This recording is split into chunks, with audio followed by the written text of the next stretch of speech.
Florentino Pérez ne rigole pas avec le bien-être de ses joueurs, même quand la France appelle. Avant la Coupe du Monde des clubs, le président du Real Madrid sort les griffes et il ne plaisante pas, même avec les Bleus. Et vous allez voir, ce qu'il a fait, ça ne va pas plaire à tout le monde.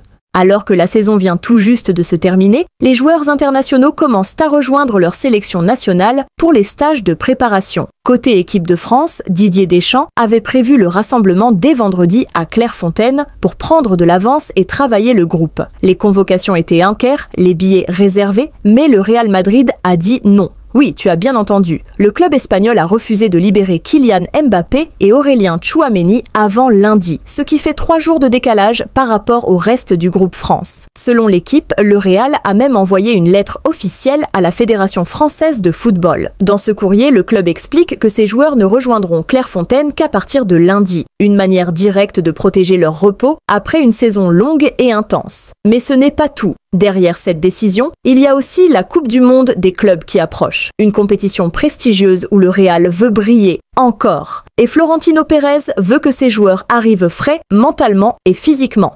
On parle ici de joueurs qui ont enchaîné Liga, Ligue des Champions, sélection et qui n'ont pas eu une vraie pause depuis des mois. Alors, est-ce un caprice du Real ou une stratégie bien pensée? Pérez veut-il défier Deschamps ou simplement protéger l'investissement colossal que représente chaque joueur? Et au fond, est-ce vraiment si grave? 3 jours de retard, c'est quoi? Mais dans le foot de haut niveau, chaque jour de stage compte, surtout avant une grande compétition. Résultat, Mbappé, Tchouaméni et peut-être d'autres Madrilènes auront 3 jours de vacances en plus. Certains diront que c'est logique, d'autres y verront un manque de respect envers le maillot bleu. À toi de juger, le Real Madrid a-t-il eu raison de prioriser la récupération ou aurait-il dû faire un geste envers Deschamps et l'équipe de France? Et pendant que Deschamps attend ses joueurs, le Real Madrid, lui, n'attend personne.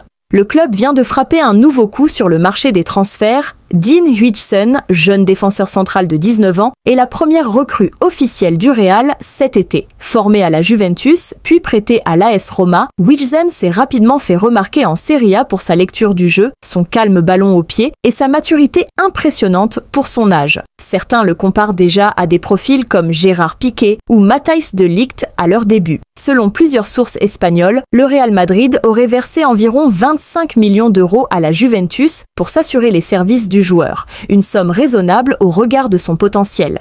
Et ce qui impressionne, c'est que Huijsen pourrait être intégré directement au groupe pro pour faire souffler des cadres comme Rudiger ou Nacho, surtout avec une saison 2025-2026 surchargée en compétition. Avec une Coupe du Monde des clubs, une Liga toujours plus disputée, la Ligue des Champions et la Supercoupe, le Real prépare l'avenir avec lucidité. Le message est clair, pendant que d'autres se reposent, le Real construit déjà le futur de sa défense.